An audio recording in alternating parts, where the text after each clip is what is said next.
Voici une vidéo pour comprendre comment placer une fraction sur un axe et aussi comment encadrer des fractions.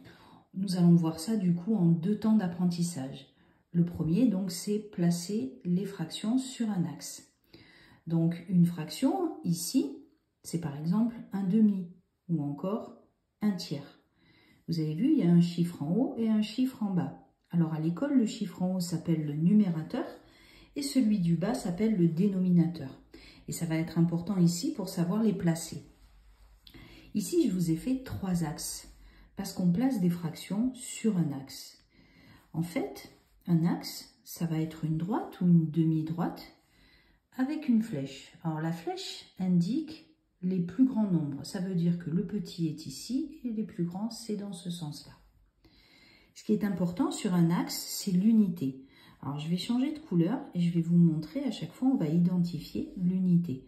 L'unité en fait, ça veut tout simplement dire la distance entre le 0 et le 1. Donc ici, je vais le faire en bleu. Voilà la distance de l'unité sur cet axe-là. Sur celui-ci, j'ai fait exprès, vous avez vu, j'ai fait une distance plus petite. Pour aller de 0 à 1, il faut faire cette distance-là. Et sur le 3e axe, voilà l'unité de mon 3e axe.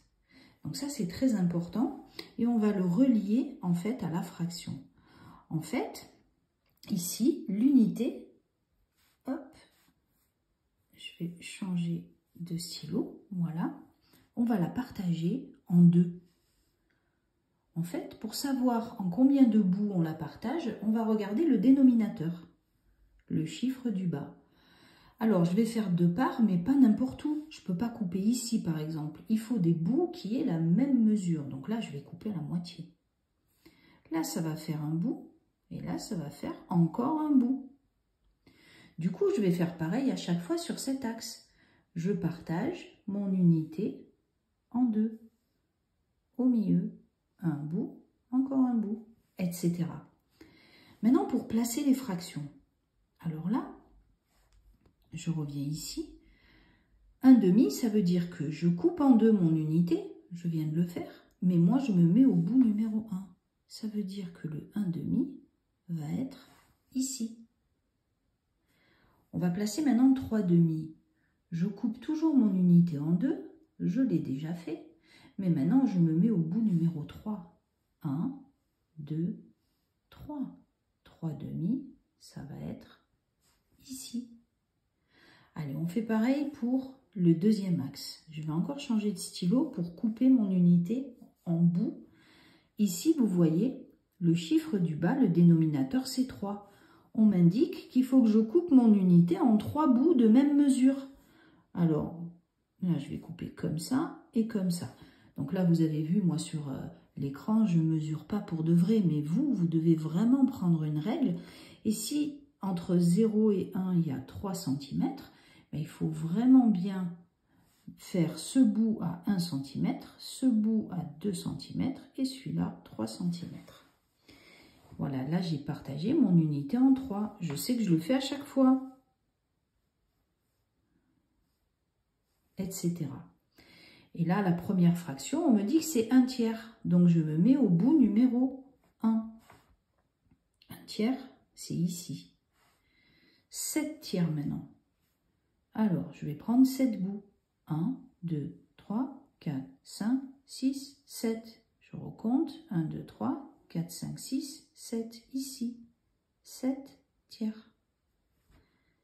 Allez, je fais le 3e. Vous avez vu, à chaque fois, j'ai changé le dénominateur, donc le nombre de bouts.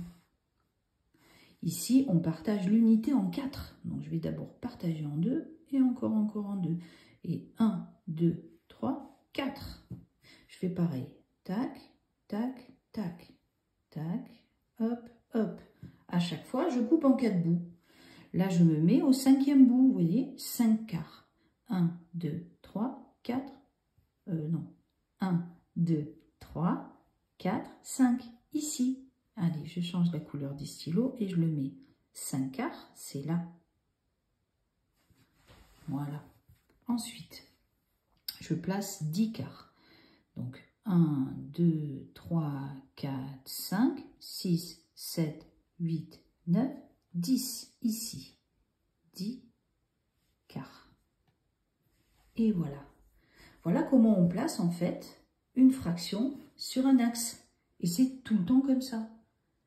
On va passer au deuxième temps d'apprentissage. Cette fois-ci, c'est encadrer une fraction. Alors, je vais effacer un petit peu pour qu'on ait de la place, mais je veux garder quand même le même écran parce qu'on va se servir en fait de ces axes-là. Imaginons qu'on place, allez, ici on va placer 2 demi, 2 demi, et on va l'encadrer avec des nombres entiers. Alors 2 demi déjà, je sais que je coupe en deux mon unité, donc ça c'est bon, c'est cet axe-là, et je prends 2 bouts. Ben, du coup c'est ici 2 demi, vous voyez, c'est là où il y a le 1. Et oui, ça existe. Si vous prenez la calculatrice, 2 demi, et bien en fait ça va être, ça va faire 1. Donc là, 2 demi, si je regarde le nombre entier le plus petit, ben c'est 0. Et le nombre entier suivant, c'est 2. Alors le nombre entier, ça veut dire un nombre sans virgule. Alors on va faire avec le deuxième axe. On va faire par exemple, on va encadrer 8 tiers. Je dois donner le nombre entier plus petit et le nombre entier plus grand. Déjà, on va placer 8 tiers. Là, on sait qu'on est à 7 tiers. Donc 8 tiers, c'est 8 bouts. Ça va être ici. 8 tiers. Et 8 tiers, on n'a qu'à regarder. C'est compris entre 2 et 3. Trop facile quand on a l'axe sous les yeux. On va en faire un autre un tout petit peu plus dur. 2 plus 1 quart. Donc déjà là, j'ai le dénominateur 4. Je dois me mettre sur l'axe où j'ai coupé mon unité en 4.